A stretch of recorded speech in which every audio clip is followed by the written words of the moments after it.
Dan Smith here, director. I'll be doing some audio commentary for this re-release of the movie.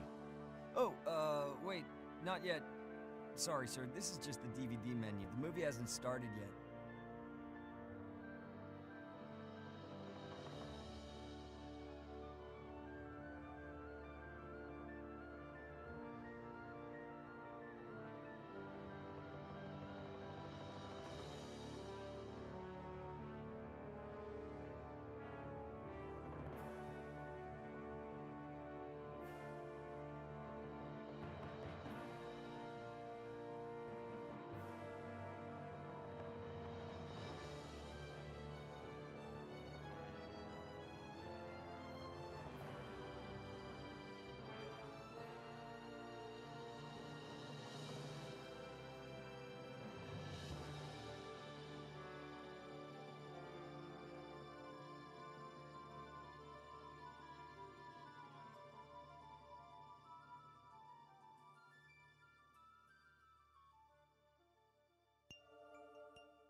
Well, I see you dug up the original movie poster.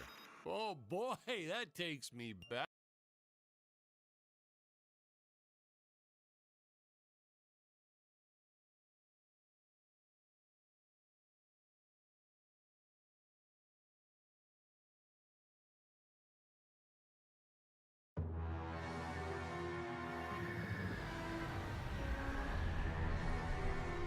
Hello, Dan Smith here. I directed this film back in, well, it feels like a century ago. Yeah. The studio asked me to provide a commentary track for the DVD release. And wham! Straight into the action. No fluff or anything. That's what we did back then. Crash-landed ship. Out pops our hero, the fearless Dick Starspeed.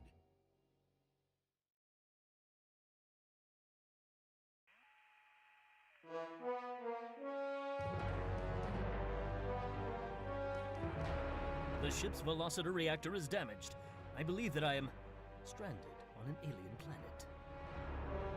Played, of course, by actor Jonathan Digby.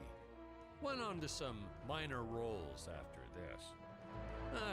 Such a shame. I thought from day one this guy's got leading man written all over his face.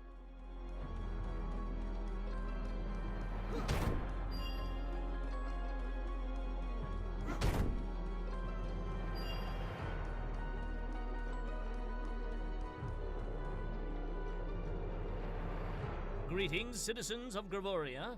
I am Dick Starspeed, and I come in peace. Probably shouldn't have had Dick draw his weapon when he was talking about peace. Well, maybe one day we'll go back and CG it into a sandwich or something instead. Ha! Just kidding. And this is what people pay to see. A no-name middle-aged B-list actor duking it out with stuntmen in costumes. Such stunning choreography. Now, the extras in those robot suits really knew how to take a punch. Oh, literally. I told Jonathan not to hold back. Give it all to him. Kick him in the nuts and bolts. And I know what you're thinking, but don't worry. We handled it responsibly. Holy smokes! We made them all sign waivers not to sue for injuries.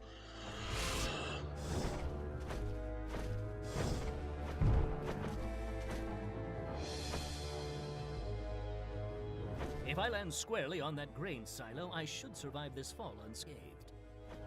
Well, I shouldn't say this now, but you could actually see the strings if you squinted hard enough.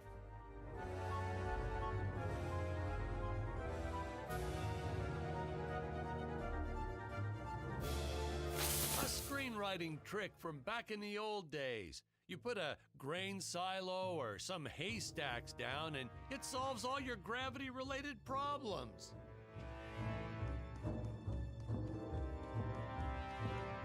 It appears some of my equipment was lost when my ship was shot down. But what luck! This high-tech scanner reports that my ray gun is nearby.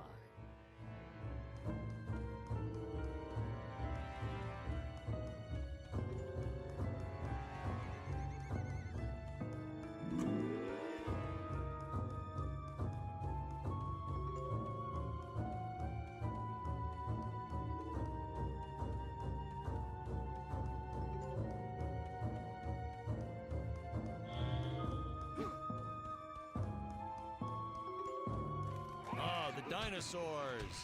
You just don't see quality stop motion like this anymore, do you? Someone actually sat there and moved them, frame by frame. Today, it'd be done with computers, but where's the artistry in that?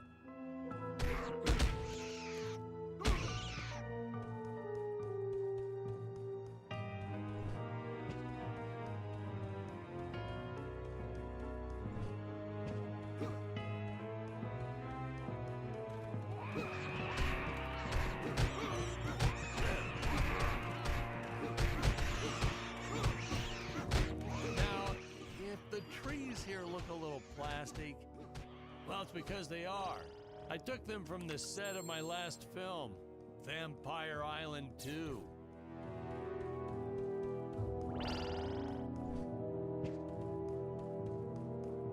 We got our fair share of nasty letters from scientists complaining about our portrayal of the dinosaurs. Was news to me.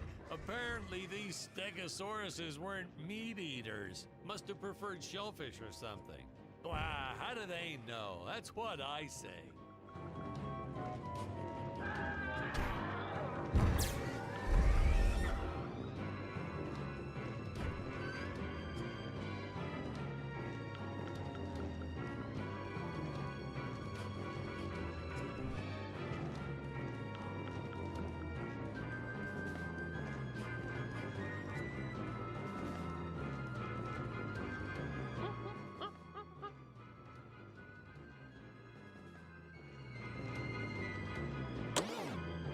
As usual, the local population is defenseless. That's where our hero steps in and saves the day.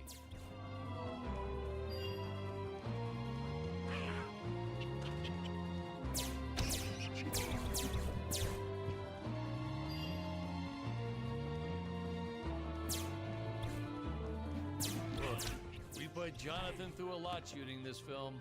He wasn't the best actor, especially when reacting to getting hit. He's what you call a flincher. So I told the stuntman to really just go to town on him. It's the only way to get an honest performance sometimes. Our props master tried to make the weapons soft, but there's only so much you can do. Lucky for us, Dick's entire body was covered in that spacesuit. That thing was a lifesaver when it came to hiding bruises. Gold.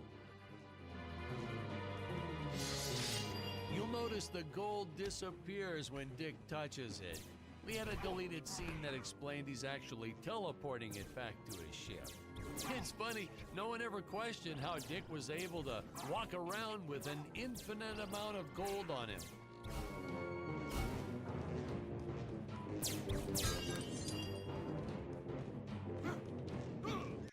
We had to redo these shots. Our first attempt was kind of a disaster. We tried using real apes, thought it'd cut down on the costume budget a bit. But have you ever tried working with apes?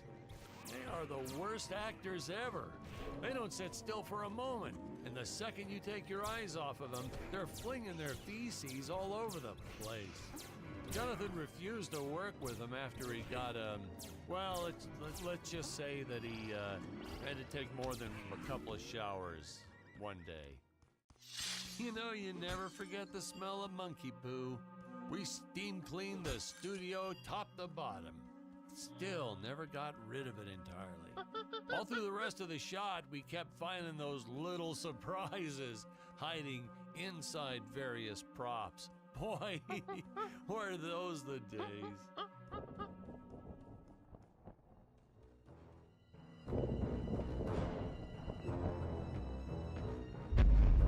Some really top-notch stop-motion effects, huh? Unfortunately, we skimped on the Dick Starspeed puppet a little. The Earthman is not for you to eat, fiend! Oh, this was groundbreaking. We had the woman rescuing the man for once. We were really ahead of our time with this scene, but well, then again, I've always been rather progressive. The studio execs didn't seem to get why it was such a big deal, though. Sorry, we don't see this as anything unusual. Ha! Of course! It's unusual! A woman would never save the man. It just doesn't happen. Not in the movies, not in real life. I don't know why we didn't get more recognition for this scene. Well, I guess I was just a little too ahead of my time.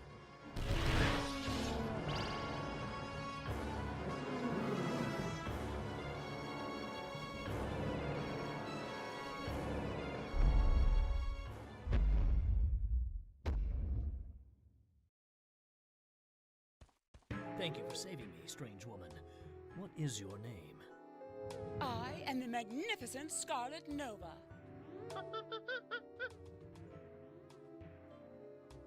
Do not question my motives. Just be happy that you are still alive. I must speak with my father at once. I shall teleport to his chambers.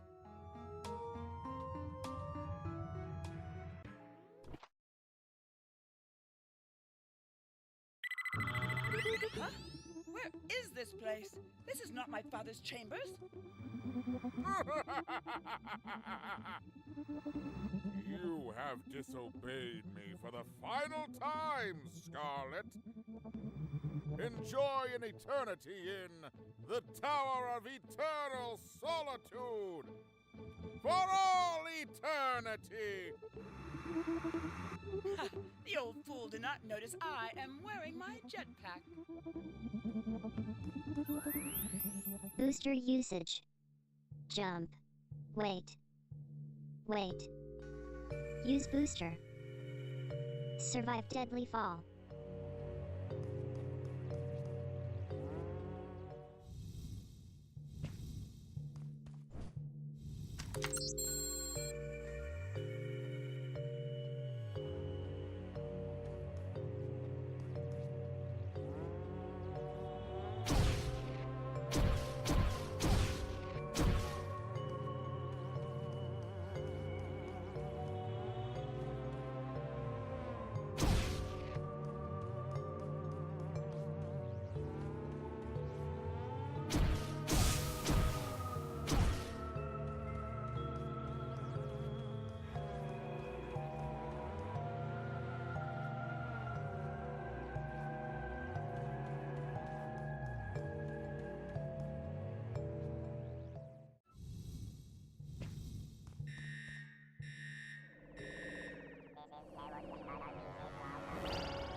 The energy imps.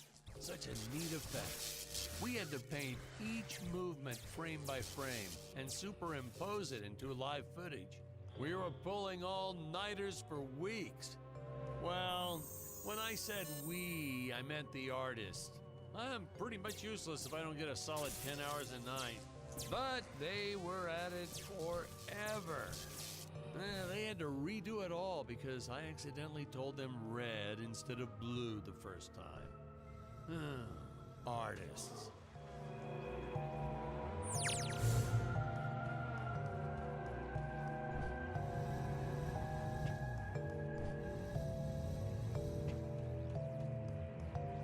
Curses!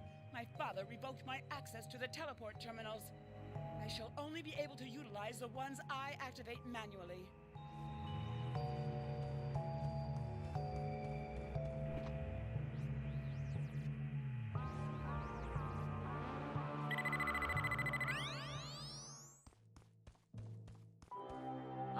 I knew you would return. Puny Earthman, you shall help me overthrow the Emperor. Why would you turn against your own father? How do I know I can trust you? This scene. This is practically Shakespeare in outer space. Just as the entire planet does. And, huh? Patrick, what's wrong with the video? Sorry, sir. Technical problems. Darn it, we're missing some really good writing here. There. Sorry about that. Well, we just passed right by her big scene. Basically, they agree to work together, but one must stay behind in the sleep chamber at all times. Should I rewind? Never mind, I'll continue from here.